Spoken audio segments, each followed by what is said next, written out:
अचलपूर येथून जवळ असलेल्या कविठा ते लाखनवाडी या मार्गावर 2 मार्च रविवार दुपार 2 ते 3 वाजताच्या दरम्यान 55 वर्षीय एका इसमाचा ट्रकच्या चाकाखाली येऊन करुण अंत झाला. गणेश दयाराम देवळेकर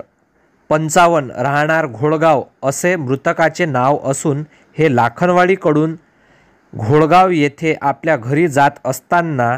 लाखनवाडीकडून येणाऱ्या ट्रक क्रमांक MH34 BZ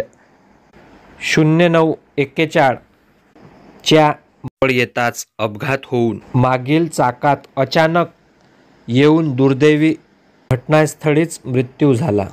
या घटनेची माहिती परतवाडा पोलिसांना मिळताच ठाणेदार सुरेश म्हस्के यांच्या मार्गदर्शनात PSI दिलीप गिरी,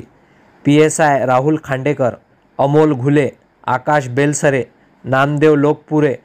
आदी घटनास्थळी दाखल झाले व घटनास्थळाचा पंचनामा करून गणेश यांचा मृतदेह उत्तरीय तपासणीसाठी उपजिल्हा रुग्णालय अचलपूर येथे पाठविला असून